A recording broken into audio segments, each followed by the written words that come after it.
Okay, thank you everybody for the second last session for today. I'm Paul Orlowski, the chair. I'm on faculty here in College of Education, and I'd like to acknowledge that we're on Treaty 6 territory and traditional homeland of the Métis people. And today, now at 3:15, we're going to have, two presentations. The name of this particular session is Spurring Climate Action Through Narratives and Visualizations. And our first presentation is by Margaret Asmus, Low Carbon Economy Stories of Saskatchewan. Margaret, thank you.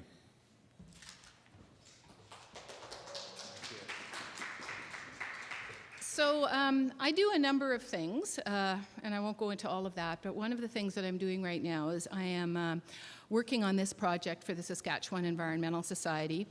It's a project that really came out of a realization that especially in rural and small urban Saskatchewan, the whole climate change issue is not resonating. And it's not that rural people are stupid. I'm a rural person. I live in a small town. But the dialogue around climate change in Saskatchewan is very, very polarized. And it's a polarization that's based on fear. So on one hand, we have people who are very fearful of climate change, and on the other hand, we have people who are very fearful of the economic impacts of dealing with climate change. And both of those perspectives are very, very legitimate. And unfortunately, our politicians are feeding into that polarization rather than opening up an opportunity for a conversation in the middle. So this project really is intended to open up a little bit of a room for a conversation in the middle.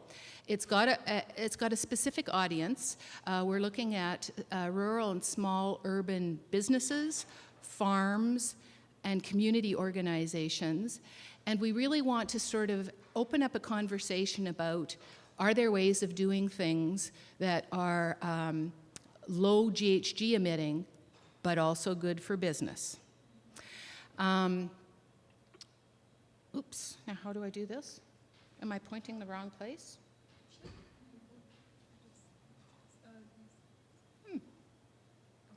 Oh, there we go. So these are the goals. Basically, we sort of want to engage rural and small urban Saskatchewan in a conversation about the opportunities here, not just the threats, but the opportunities. And it's not going to solve the problem, but we see it as a first step to starting to have a conversation about what, it's changing the tone of the conversation. And it's really to move the conversation away from just the negatives, whether you're on this side of the argument or that side, and moving it to opportunities. There, okay. So there's basically two phases, and right now I'm kind of squished in the middle of phase 1 and phase 2. So the first phase was to identify approximately a half a dozen stories of innovation in rural and small urban Saskatchewan. Stories of farmers who are doing something innovative, small businesses, community organizations, in a way that is lowering their GHG emissions, but is still good for business. The second phase, which we're just at the beginning of, is we're going to be reaching out to rural organizations on their turf, credit union AGMs, the 4-H club, Kiwanis clubs, that sort of thing, and offering them the opportunity to have me come and talk about what we've learned about these opportunities. So far, we've only gone out to speak to two communities, or two groups in Swift Current. One was a Kiwanis Club and one was a United Church group, and I can talk a little bit more about that, but we're really at the beginning of that phase. So right now, we're still finishing up the case studies. We've got them about 80% done, and then we'll be going out for the next year, hopefully one or two of these conversations in rural Saskatchewan, but again on their turf. We're not going to come in with a dog and pony show. It's going to be on their turf, and we're really going to try and take their priorities into consideration. stories will be told in written stories that will include a lot of technical details, so that's for the people who want to get into them a little bit more thoroughly, sharing with interested communities. There's videos of selected stories that are almost done, not quite, social media posts, and also traditional media. And the one other thing is that we're sharing these stories across all programming in the Environmental Society, and also want to make them available to other people who want to use them. So they're not ours, our proprietary use. We want to share them. We want to get the word out. So what I'm going to do is I want to share 2 of these stories with you. They're only 2 of the 6. But just to kind of give you a sense, and I'm going to have to do this in a short amount of time. Normally I would maybe talk about them a little bit more. The other stories that we're covering is Green Lake, which is a northern village of Green Lake. It's a Métis community that has put their community complex on solar.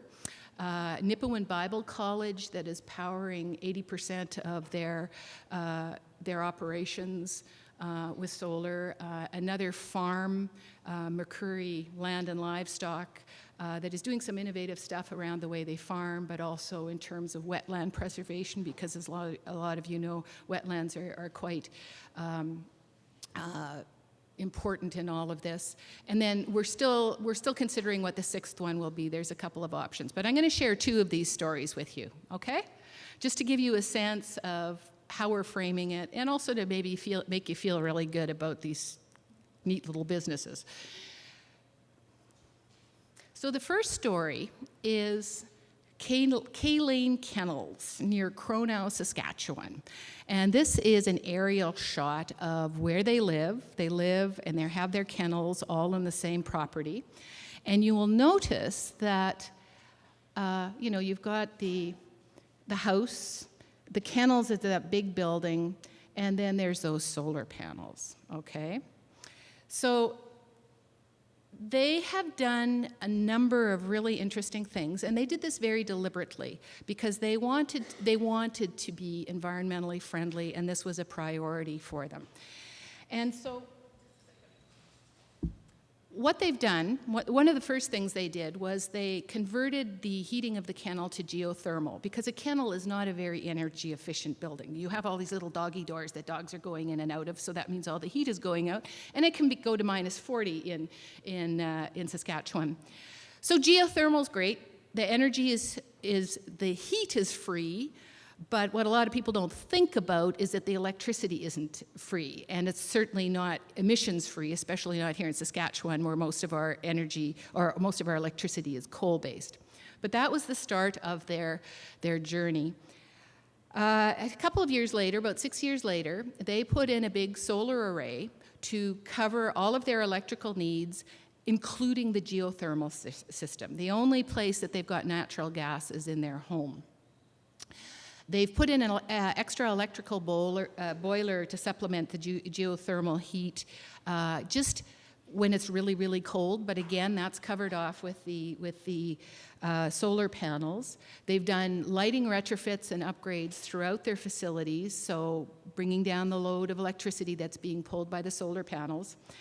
And they've done some other little things, like they've got a canine carpool service. They're about 100 kilometers from Regina. So previously, people just brought their dogs. So that meant they drove the 100 kilometers and drove the 100 kilometers back. Now, Tim, the man, the husband of the couple, he goes into Regina once a day, has this big van that's got all sorts of kennels in it, and he picks all the dogs up, and so he does a run to pick dogs up and drop them off. So that's saving, it's not a financial saving for them, but it's saving a lot of people taking trips back and forth. They've also planted over 5,000 trees and shrubs and basically to sequester carbon. So what's the result of all of this? So Kaylane Kennels is saving an average of $13,600 per year, and reduced greenhouse gas emissions. This is a grid-tied system, by the way. They're not off the grid. By an average about 125 tons per year, and that includes everything. That includes carbon sequestration because of their planting. It includes the electrical, the offset for not running the geothermal by electricity, and also their electrical needs. And according to our engineering calculations, the solar system will pay for itself in 9 years, the lighting retrofits in 2 years, and the geothermal system in 15 years.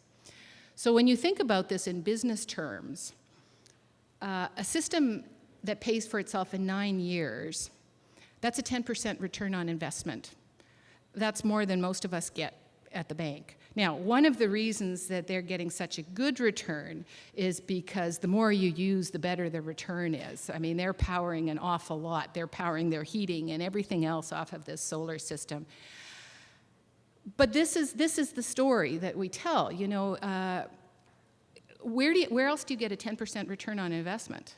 There's not a lot out there.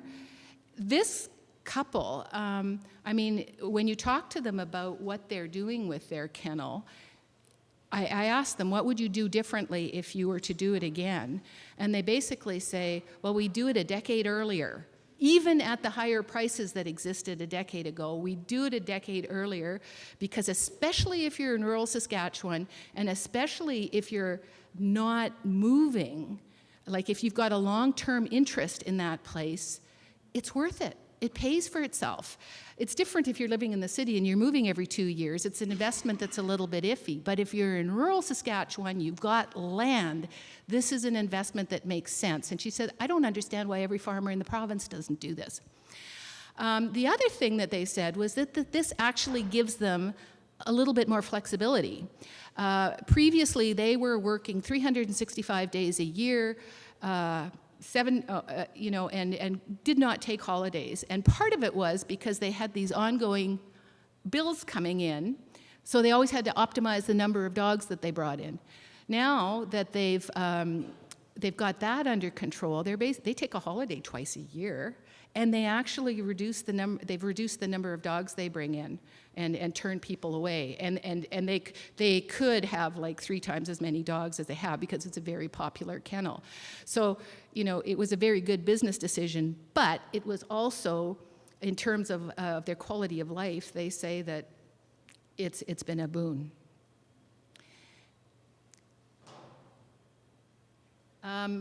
So this is Louise for Dan. They won a Chamber of Commerce, a Regina Chamber of Commerce Paragon Award for excellence in environmental stewardship for business, which upped their business again. So they gave them a lot of profile, and I mean they're just all about doing the right thing. Now the other story that I want to tell you is about Derek and Tanis Acton, who farm near Minton, Saskatchewan. Now, Dan and Louise were kind of tree huggers to start off with. I mean, they were tree huggers who had a business, so they were going to do it as environmentally friendly as they could. Dan, they're not. They're farmers, conventional farmers, 6,000 acres. They started down a different path because they're in a very dry part of the province. It's about like 15 kilometers from the American border. It's very dry down there. They were losing a lot of soil down due to runoff, and they were really trying to search for solutions to retain moisture, reduce runoff, and just improve their soil quality. And through a whole number of coincidences that I'm not going to go through because it'll put me over my 15 minutes, okay, well, I got 5 minutes. Okay, they've done a number of things. They do intercropping. So they always plant, other than cereal crops, they plant 2 plants at one time, one of which is a nitrogen fixer. So this does a couple of things. It puts extra nitrogen in the soil, reducing the need for nitrogen fertilizer, but it also covers the soil more to reduce wind erosion. And part of their goal is to keep as much root in the soil at any given time because they feel that, or that contributes to the biodiversity in the soil. Their soil is always covered, whether it's through plants or through soil residue or crop residue. The other thing that they do is, I mean, everybody knows that it's good to put compost on your land, but they have 6,000 acres. There's no way that they could spread, they get compost from their neighbor's feedlot. There's no way that they could spread it over 6,000 acres without burning a whole bunch of fuel, and they just wouldn't have enough. So they create compost derivatives. One of them is a compost extract. They have windrows, and she tests them to see which of them are most biologically active. And she makes these compost extracts, and I could tell you how she does that, which they put into their furrows with a little bit of starter phosphorus when they plant crops. Then they, out of those extracts, they make teas in which they add other things like fish emulsions and that sort of thing, and they're used as a foliar application to their crops. And they also try and minimize the soil as little as possible through disc seeders and controlled traffic farming, which basically means they go on the same roads all the time. So what have they accomplished? Since 2013, which is when they started down that road, they've improved their yields by about 25% while reducing their input costs by 50 to 60%. So they've really reduced their inputs. They're still using them. They're not organic farmers. They're still using conventional methods, but they're able, due to soil testing, they can tell, they know that they can reduce those things. They've significantly reduced the amount of nitrogen fertilizer which they use, which, as you know, can convert to nitrous oxide if not quite appropriately used. There's all sorts of dynamics around that I can't get into. So it's really reduced that potential. As well, any synthetic fertilizers are made of fossil fuels. So aside from the manufacture and the transportation, there's a GHG burden associated with the use of any fertilizers. And increasing biomass and cover crops are best practices for sequestering carbon. So in this case, we can't really quantify it because it's not as easy to quantify as it is with a solar array, and you just do the engineering calculations. But the reality is that they're doing best practices in terms of reducing their GHG emissions, but they're not suffering financially. Okay, and so they're really happy with what they've done and keep on looking for new innovation. They say this approach might not be for everyone, but it does show that reducing GHG emissions associated with farming do not necessarily have to be detrimental to the bottom line. So that's basically it. What's next? We're going to be going out and making more presentations.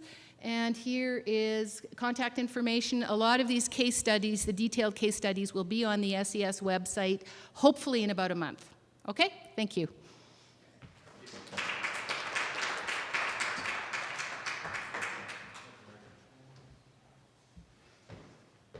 Okay, so we're going to cut into the question time. We might have some time at the end, right?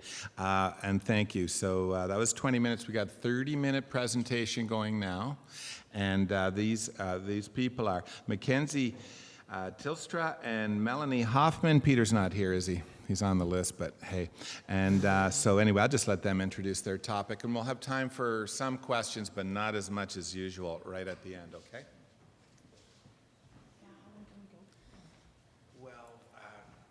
You deserve 30, and no questions. No, we'll try and go through it fairly quickly and leave some time for questions. So thank you, Paul, and thank you to everyone involved for the opportunity to share our resources at a very inspiring meeting. Welcome to all of you here on campus, and we also want to give a shout out to everyone following the live stream. We're going to have some opportunity for all of you to be involved in our conversation. And so these two presentations that we're combining highlight the same project.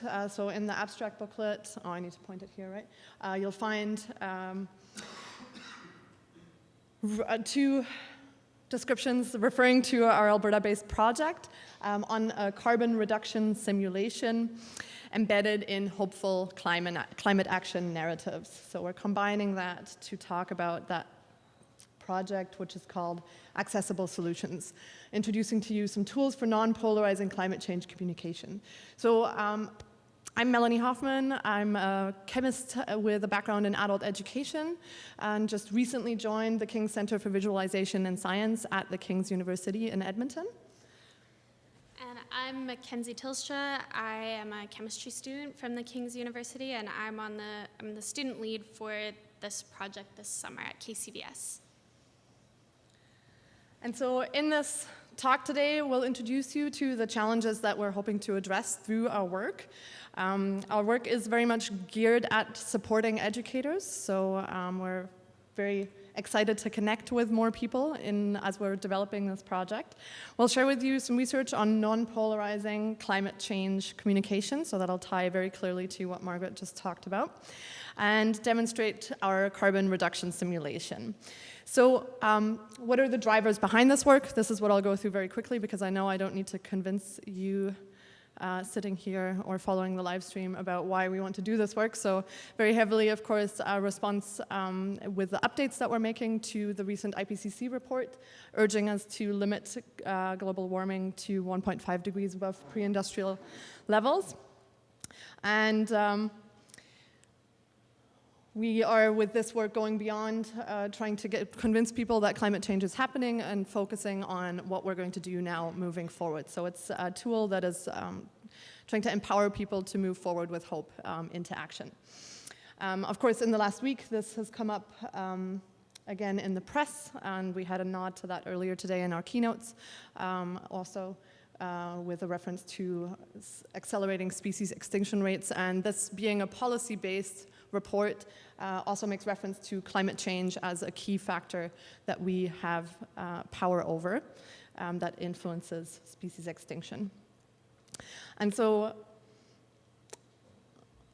we know climate change is a direct driver. How do we address this? And so if I can briefly direct you to your devices, if you'd like to open your browser and go to menti.com, you can enter the code 841975, and so this is an invitation also to people following on the live stream, and let us know, what challenge do you experience in communicating the need for climate action? What are some of the key things that you have run into in your work?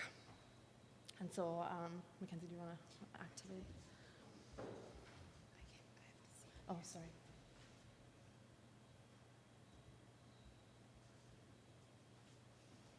Is it showing up if you're entering the code? Okay, great. So yeah, go ahead and fire off some responses, and then we should be able to see those responses popping up here.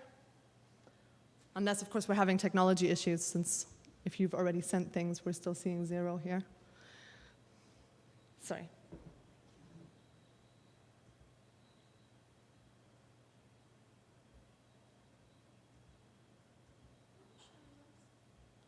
Okay, so we're clearly having some issues. Oh. Beautiful. I thought I saw people tapping away already, so. Okay, so we're starting to see some of the examples that are coming up here. We don't feel personally connected.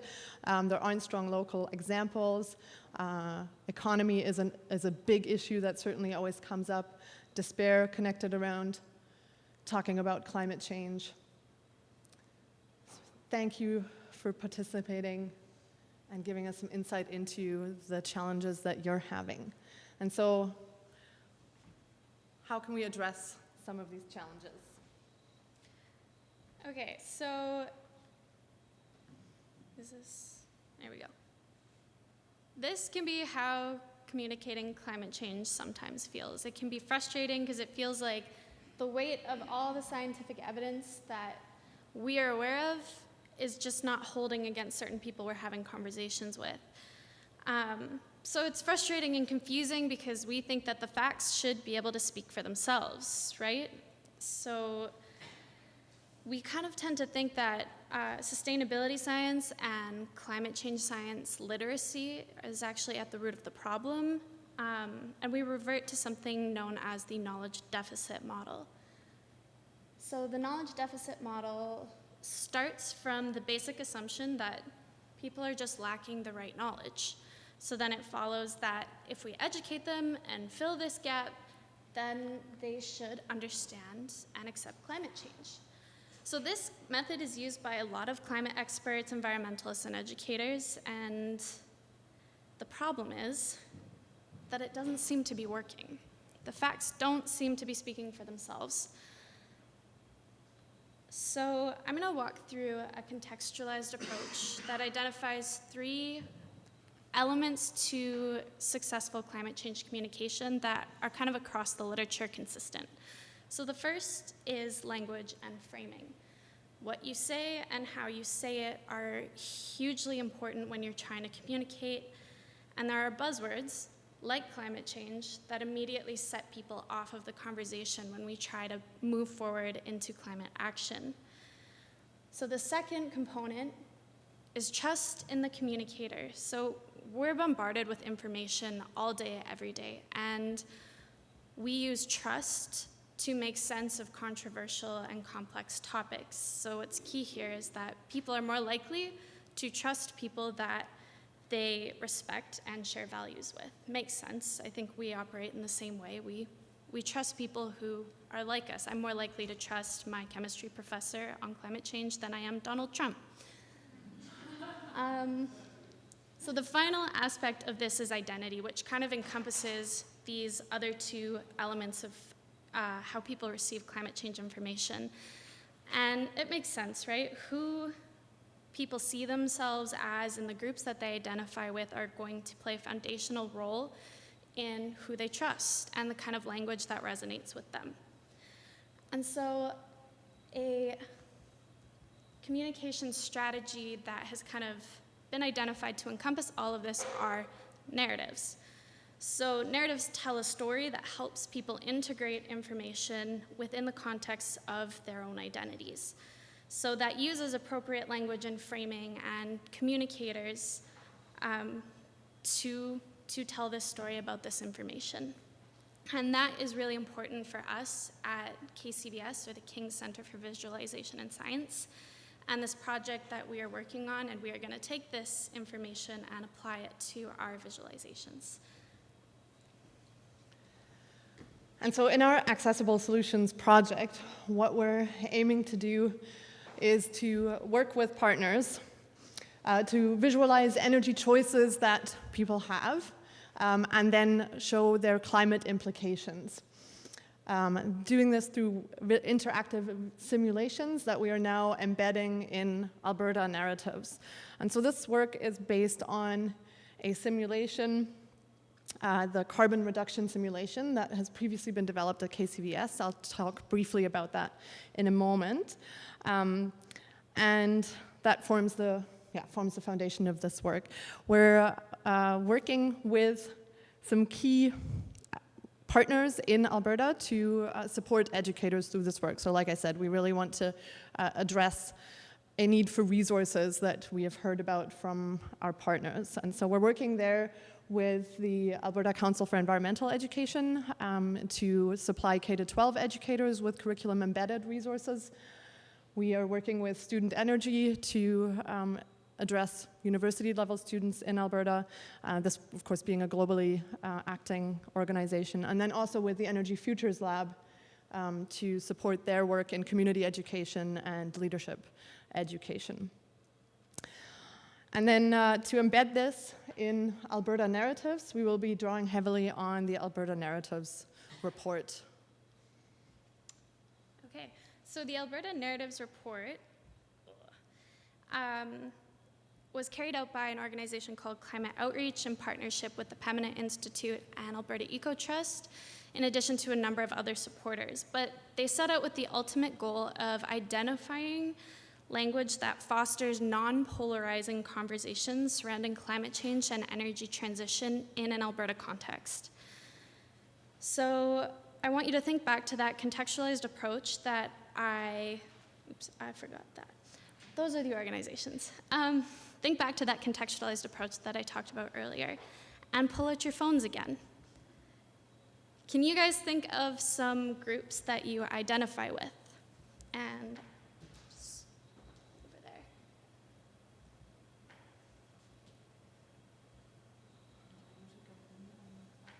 No, it should be fine. Just gotta give a few seconds to think.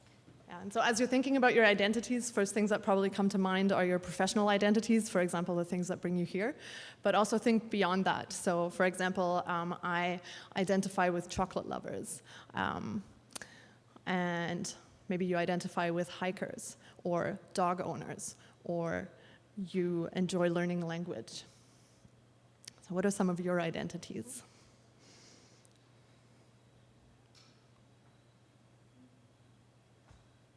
I'm in the mom group too. I use straws. I use straws.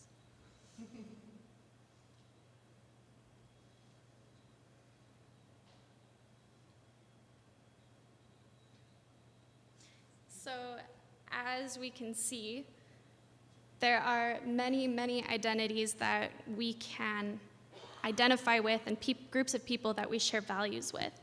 So these are places that we're able to find common ground, and because of that, you can facilitate trust with one another based off of the values that you share in different contexts. Like, I may not be able to find common ground with my political identity with certain people, but my love of the mountains in Alberta is a place that I can. So those are places that you start conversations, and it's important to start from a place where we can all agree. And so a little bit more about the Alberta Narratives Report. They produced 2 reports from facilitating conversations among various groups, business people, oil and gas workers, environmentalists, etc. And they identified a core narrative that kind of produced language that works kind of across the board. So language that can facilitate for general public engagement. The second report focused more on language that worked for sub-narratives, so those groups that I listed earlier. So some examples from the core narrative that worked for language that could start conversations. First and foremost, acknowledging that oil and gas have contributed to our quality of life as Albertans, but we do need to diversify. It's tied to booms and busts that everybody in Alberta can agree is problematic. We want the options to discuss our choices, but we want to work together to find a solution that works for everybody with an open-mindedness and solution-oriented discussion. Look at renewables as an opportunity and moving towards something new. Blame and intolerance, on the other hand, is not going to get us anywhere. Calling fossil fuels dirty and renewables clean is associated with some of the people that we care about that work in the fossil fuel industry, so calling it dirty makes them associate it with dirty people, and it's not a good place to start a conversation. So setting groups against each other is not a good place to start, and that idea of moving away from something rather than towards something is just a negative framing that hasn't proved to be successful. So an example that we might use in our visualization with solar energy would be to phrase it like this. Increasing solar electricity in Alberta is an opportunity to diversify and stabilize the economy while continue to build into our strengths as innovators and entrepreneurs towards a sustainable future. So that's a way to introduce solar electricity that doesn't use any polarizing language. For the sub-narratives, successful language for youth include being real about climate change. It's here and now. It's scary, but we can make a difference. Tying climate change to things that youth care about, like hiking, hanging out with my friends, is another good place to start having this discussion. And, acknowledging the need for responsible leaders. Language that doesn't work well is imperatives, so never, always, should, must, because it kind of it feels like it limits our creativity in being able to think up solutions and ways to address this problem. Doom and gloom doesn't work, but neither does sugarcoating, and divisiveness is really unsuccessful with youth in Alberta. And communicators, who is talking to them is super important, as it is with everybody. So an example of how to phrase solar electricity is framing it as an opportunity for community growth and an opportunity to impact climate risks. So the last group sub-narrative that I'll walk through is rural Albertans. Successful language for them is respect, not only for the oil and gas industry, but for agriculture, what agriculture has done, the fact that it has always been here and probably always will. So having a balanced discussion about opportunity is good.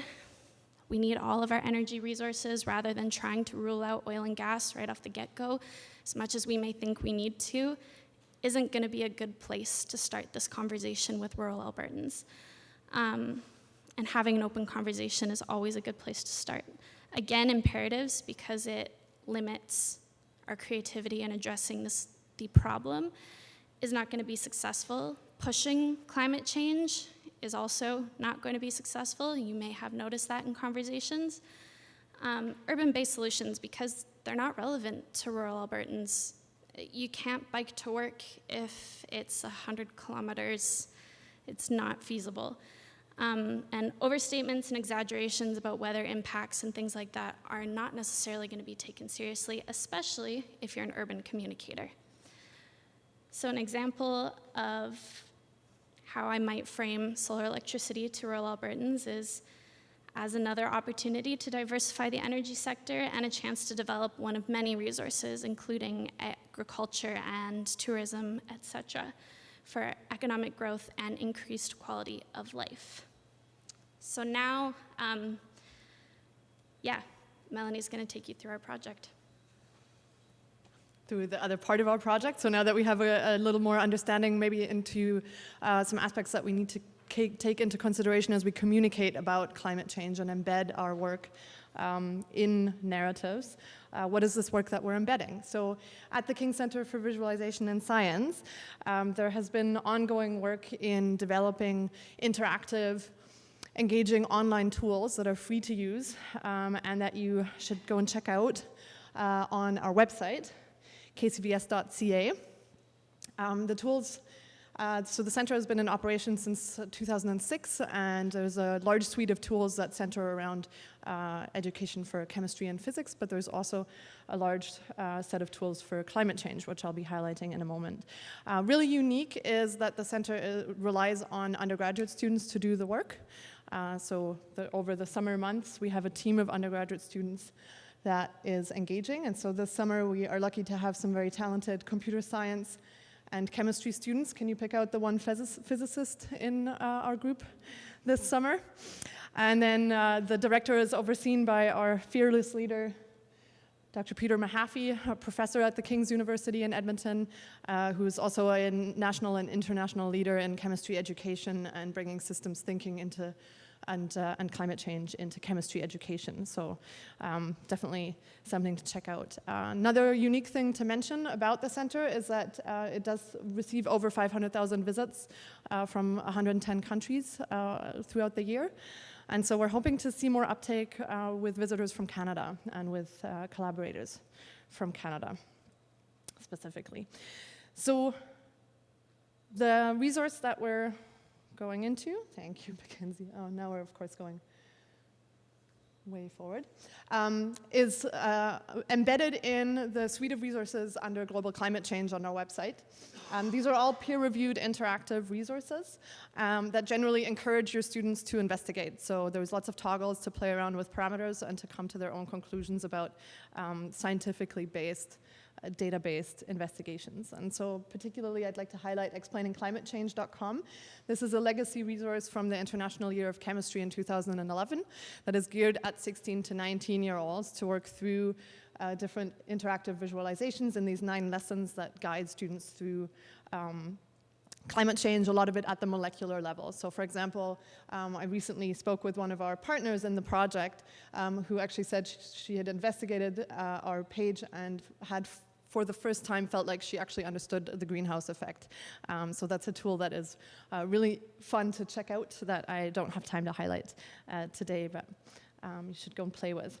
So molecular level effects of this. What we're doing in our project now is taking an applet out of Lesson 9, the carbon reduction simulation, where we're looking at a hopeful response to the doom and gloom situation that we might put ourselves into when we start to understand the magnitude and the pressing nature of climate change. And that carbon reduction simulation takes data of our carbon emissions that is available to date, and then uses the IPCC predictions for business as usual to 2100 as the upper end of the problem. And then on the bottom, we have the IPCC recommendations if we want to limit global warming to 1.5 degrees above pre-industrial levels. So we have this rather gigantic problem that seems like needing to move a mountain as we face the distance between our predictions for 2100. So what do you do if you're faced with having to move a mountain? You take it off layer by layer, right? And so that is effectively an idea that came out of the Carbon Mitigation Initiative at Princeton with their idea to insert wedges into this diagram and look at how can we take out individual wedges. And that's what the user of the carbon reduction simulation gets to play with. So we have in the current version of this, and this was developed in 2011, one of our goals for this summer is a visual overhaul. But more importantly, we'll be working on updating the science and technology backgrounds of the simulation. So on the left, we have the carbon reduction simulation, and you can toggle the climate effects to then also get the simulation to tell you about the projected surface temperature and ocean level increases at the position that the arrow is currently pointing. At the top, you have different choices for changes that you can make to the global system. So you can change different transportation features, land use, buildings, electricity in this version. And we are very interested to hear which of these features you might find interesting or what else we should think about adding. So if we look at vehicle efficiency and use, for example, let's assume that the number of cars will be 5 billion and the average distance driven will still be about 15,000 kilometers. But what if we double the fuel efficiency of our vehicles and go down to 5 liters per 100 kilometer. And watch on the left-hand side now, the arrow responding to what is going to happen to our global carbon emissions if globally cars double their fuel efficiency by 2100. We've now taken out one wedge of the problem.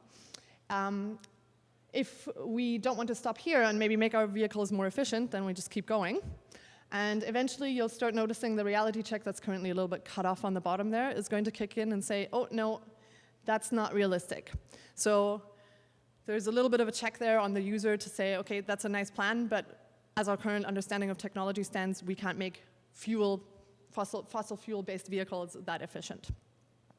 And then on the right-hand side, yeah, Mackenzie, if you want to scroll down again, you can also access the assumptions that underlie the visualization. So you can read up on what the science is behind it. It's all referenced and peer-reviewed. Then if we want to add other actions to that, then maybe we choose solar electricity and look at increasing our contributions from solar electricity. That's our current distribution at 2% globally. So let's take that to 20% globally. And the applet assumes that you're reducing coal as an electricity source, and now we see the arrow moving and taking out another 3 wedges from our problem. So your user is enabled and encouraged to play with what scenarios am I going to explore to build a future in which we're able to reduce our dependence and reduce our carbon emissions. And so there's some additional information that's given alongside how much area is covered and all that. So different aspects of the resource that is at the basis of the work we're doing this summer. So how can we make this simulation even more useful for you? That is what we would love to hear from anyone sitting here today and from anyone watching. So if you would like to take a note of kcbs.ca/accessible solutions, there's a Google form behind that right now where you can leave me your email address and any comments that you might have. If you would like to let us know after playing with the applet a little bit, what is useful to you and what you would change, or even just if you would like to be informed when we have an updated version of it ready. So you can indicate there what you would actually like to participate in. So just to give you an idea of the goals that we already have identified with our partners and in our own thinking about this, we need to update our assumptions and update the technology behind it to 2019. We want to develop an Alberta-based version with data for Alberta. The focus will be on energy efficiency and renewable actions. We're considering cutting the timeline down to 2030 in line with the Paris Agreement to communicate that urgency a little more strongly. And then maybe be able to give some variable complexity for K-12 engagement as well as a visual overhaul. So that's what we'll be up to busily as our undergraduate students are slaving away for us this summer, updating the carbon reduction simulation, and then working with our partners to test and develop narratives and then disseminate the learning resource and evaluate its impact starting this fall. That will be happening through the Energy Futures Roadshow that Energy Futures Lab runs in Alberta as one of their outreach opportunities.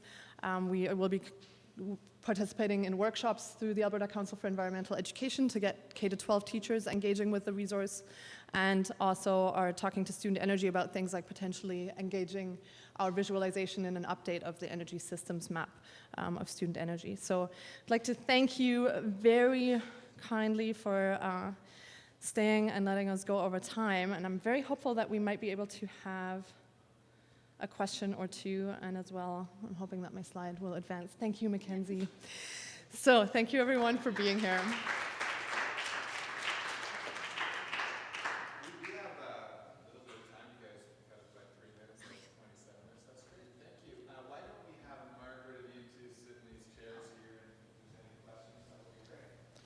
And also, especially if anyone from the live stream is interested in submitting questions, you can submit them through Menti also.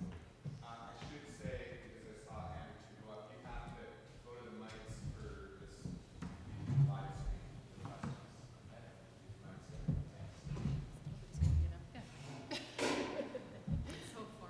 stream. I'm just wondering, Mackenzie, with your research, is there any strategies, for example, when you're working in sort of the public realm and you're communicating to maybe more than one different type of group? So you might have sort of the conservative older generation there and then maybe a youth generation as well in the same room. Is there any strategies for approaching communication that way? I do want to clarify, the Alberta Narratives Project is not my work. It's work that we are using that's freely available online. If you Google Alberta Narratives Project, the reports are there. But what I pulled from through my other climate change communication research and through the Alberta Narratives Project, that's kind of where a core narrative is successful. So the first half of the report for the Alberta Narratives Project outlines language that across the board, across the sub-narratives, this language works and the negative language doesn't. So it is definitely challenging. But then the key part of it is that finding common ground thing, being able to establish trust between you and the audience that you're trying to reach. And if you can't do that, then it might be kind of a humility thing, and we kind of have to learn to step back and be like, maybe I'm not the best communicator for this audience, but maybe I can help someone else become that communicator. So, yeah.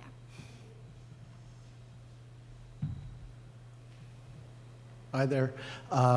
We work with our organization, we work with teachers from K to 12, and I was wondering, I'm from New Brunswick, so we're a bilingual province. Is there any way, if it's not done already, are you looking at translating those resources? That is a beautiful question. As far as I'm aware, we do not have any resources in French available at this point. Is that right, Mackenzie? No, the only one we have would be our periodic table. Oh yeah, okay, so there's a periodic table that has some translation. But yeah, thank you for the encouragement to consider that, because that's obviously an important part of our work in reaching Canadians. I'll ask Glenn if no one else is here. Again, it's for the two from Alberta. You just had an election, and you've went from a premier who was into diversifying the economy, which all of you were talking about, putting research into wind and solar, but fighting for a pipeline, to a climate change denier who's fighting carbon tax, all of that. What do you think? You were talking about like how to reframe so that you can talk to maybe people that say the economy is more important than climate change or something like that. Like I was amazed at Fort McMurray, which almost burnt down to a crisp a few years ago, and most of us thought, this is climate change. They voted for the climate change denier. Any thoughts on how to crack that? My first response to that would be the whole, it would be nice if we could just like make the decisions for everybody, but we can't. So then we have to kind of start from that. What do we have in common? What is something that we can all agree on? And maybe avoid the climate change discussion initially with them, not start it there, and maybe start from every Albertan for sure feels the instability associated with being tied to an oil and gas industry and the booms and busts. So you can criticize the oil and gas industry in that sense and say, hey, why don't we move towards something more sustainable that can diversify our economy? That's a good place. If we're talking about motivating action, maybe we don't have time to convince them that climate change is real, but maybe we can start convincing them through other means to begin with and get there on the climate change discussion differently. I think, yeah, that whole non-polarization thing, pitting each other against each other is just not working, and it wastes a lot of time. So. Yes, and I just lost my thought. That's good. You did try to your approach. Yes.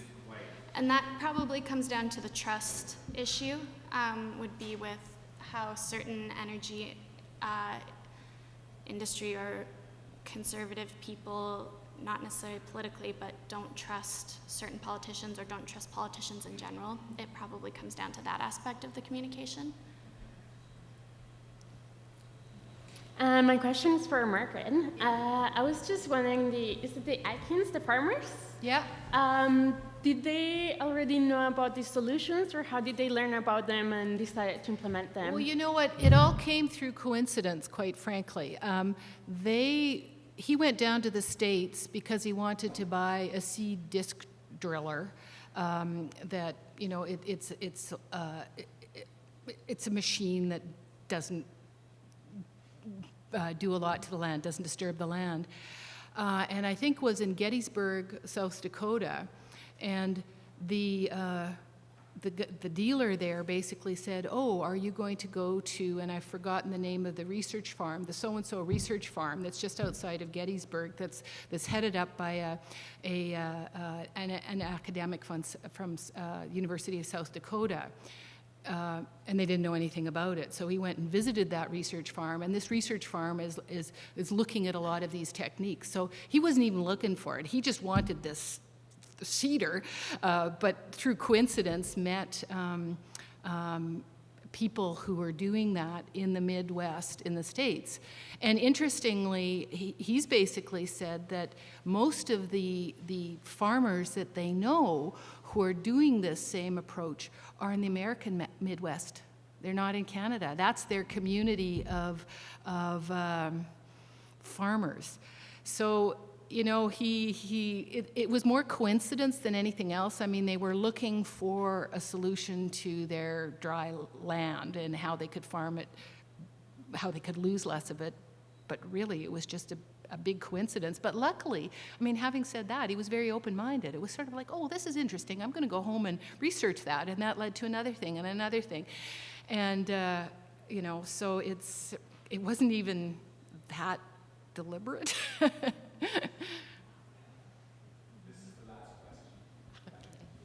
Thank you. Thank you, Margaret. I'm Diane Miller, also from the U of S.